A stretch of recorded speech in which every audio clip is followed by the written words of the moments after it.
Саламатсыздар ма балалар? Саламатсыздар, отыра қойыңыздар. Жақсы балалар, бүгін бізде дүниетану сабағы, қазір дүниетану сабағы. Сабағымызды бастамастан бұрын біздер бір-біріміздің көңіл күйлерімізді біліп алайық. Көңіл күйлеріңіз қалай бүгінгі?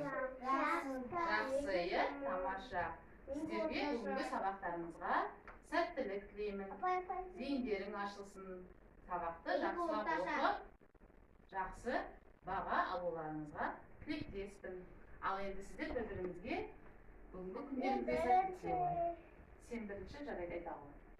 Ақбота сабағыңды беске оқы, білімді бол. Жақсы, Ақбота айта ғой, Айбынға айта ғой. Айбын сабағын беске оқы, әліппенді ана онға оқы. Иә, Рақымжан. Кімге? Нұрғисаға айта ғой. Нұрғисаға айта ғой. Нұрғиса сабағыңға сәттілік. Жақсы. Рахмет. Ақбота сабағын. Сен кімге айта ғой, Рақымжанға? Рақымжан ауылмай денсаулығын. Айбын. Жақсы. Енді Ақтілекке айтайық, иә? Ақтілекке сен айта ғой өзің. Айта бер. Ақтілек алмай жүр, зейін ашылсын. Зейінің ашылсын дейді. Жақсы. Ақтілек Нұрғисаға айта ғой. Нұрғиса сабағын беске оқы. Сабағыңды беске оқы дейді. Өте жақсы балалар. Жақсы. Бүгінгі күнімізге бір-бірімізге сәттілік тіледік. Енді ары қарай сабағымызды жалғастырайық, иә?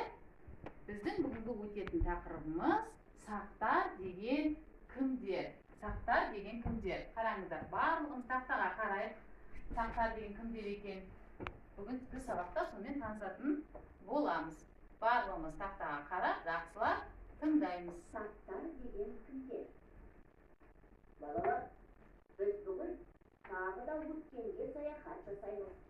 Сақтардың қалай өмір сүргенін білеміз. Иә? Не дейді? Апа, мен айтайын. Сақтардың бүгін өтеміз. Нені білеміз дейді? Сақтардың қалай өмір сүргенін білетін боламыз. Картаға қараңдар. Осыдан 2,5 мың жылдай бұрын сақ тайпалары Қазақстан аумағында өмір сүрген. Қараймыз. Олар батыста Қара теңізден, сақ тайпалары Қазақстан аумағында өмір сүрген. Олар батыста Қара теңізден, шығыста Алтай тауларына дейінгі кең аймақтарды алып жатты. Иә, балалар, енді не туралы айтты? Мына жерде сақ тайпаларының қайда өмір сүргендігі туралы айтылды, иә?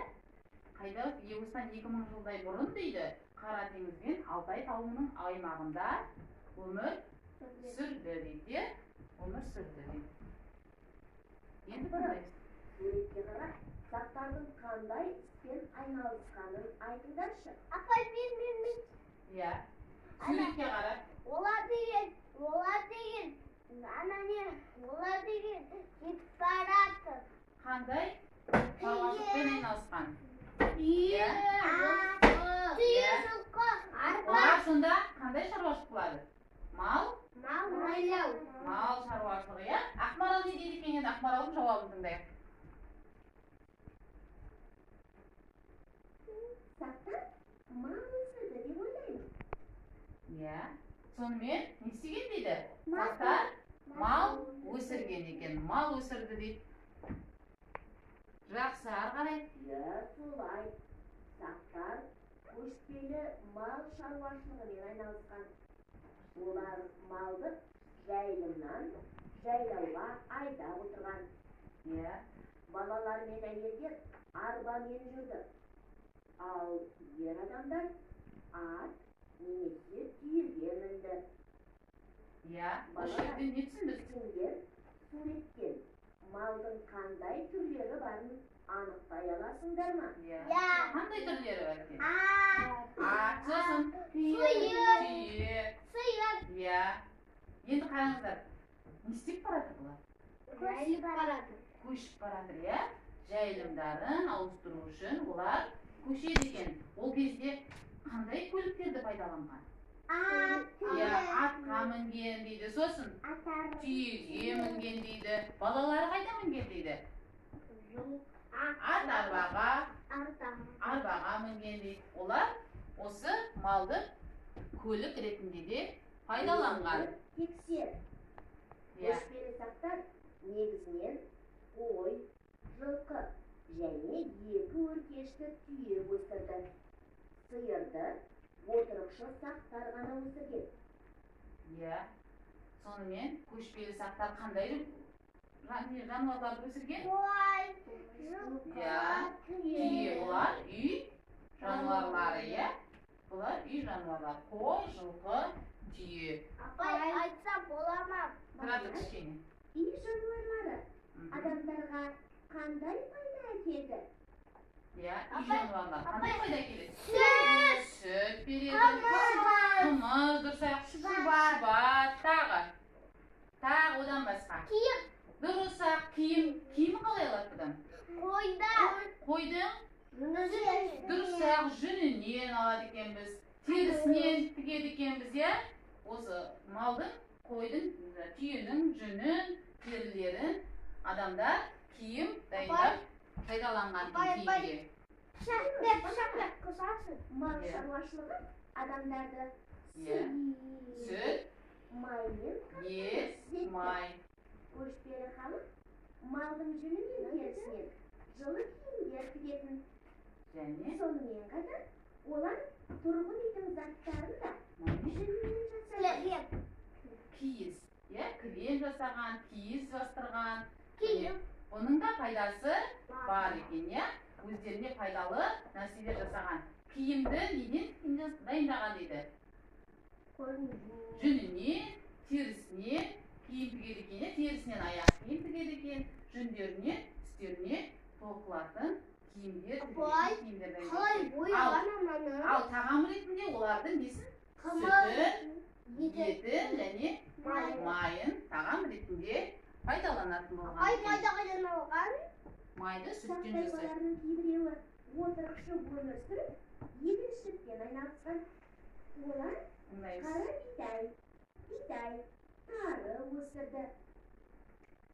Сақ тайпаларында сақтар екі түрге бөлінеді екен, біреуі көшпелі сақтар, екіншісі отырықшы сақтар. Көшпелі сақтар олар малдың жайылымына қарай көшеді екен. Қай жақ ыңғайлы, жайылысы бар және қараңыздар, шын өтірік деген оймен әкелейік, шын өтірік деген ойын. Ол үшін мынаны оқимыз, одан кейін сіздер қолдарыңызды көтеріп жауап бересіздер. Шын болса шындығын айтып, өтірік болса өтірік. Аяғында және қару-жарағында өсімдіктердің бейнелері бар. Апай шақты. Қазір оқытасың. Туған жерін сүйді және оны жауларынан батыл қорғады. Төртінші, көсемнің алғашқы шақыруымен сақ жауынгерлері жорыққа шығатын. Бесінші, сақтар сиыр мен қой өсірді. Енді маған қараңыздар, қайтадан Айсыңдар балалар. сақтар көшпелі шаруашылығымен айналысқан. Шын ба? Сақтар көшпелі шаруашылықпен айналысты ма? Олар қалай көшті? Аттармен, түйелермен, дұрыс-ақ. Екінші, бұл шын ғой, Сақтардың киімінде, ыдыс аяғында және қару-жарағында өсімдіктердің бейнелері бар дейді. Өсімдіктердің бейнелері болды ма? Жоқ. Ол шынға жатпайды. Ненің бейнесі болды? Дұрыс-ақ, жануарлардың бейнесі болды. Үшінші, сақтар туған жерін. Балалар, енді қараңыздар. Бүгінгі сабақты қорытындылап жіберейік, Мында қараңыздар. Суретте малшы сақтар бейнеленген бе дейді? Яма жоқ па? Малшы сақтар бейнеленген бе? Яма, қазір біздер қарайық. Яны басып қарайық.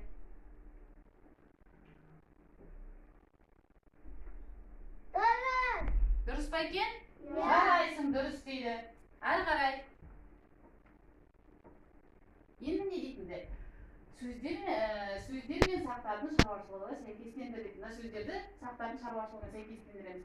Малшы сақтар және егінші Сақтар дейді. Мына сөздерді орын-орнына қойымыз керек. Малшы сақтарға нені қоямыз? Киіз үй, арпа, бидай, түйелер, жайылым, тары. Қай сөздерді малшы сақтарына қоямыз? Киіз үйді қояйық сосын. Бидайды қайда қоямыз? Егінге қоямыз ба, малшы сақтарына қоямыз ба? Егінге қоямыз дейді, дұрыс Ақтілек. Енді арпа ше? Арпаға егінші сақтар. Жақсы, егіншіге түйелер. Мал шаруашылығын сақтарына тары. Егінге жайылым. Мал шаруашылығына қойып көрейік. Жаңағы сіздер айтқандай қойып жатырмын, иә?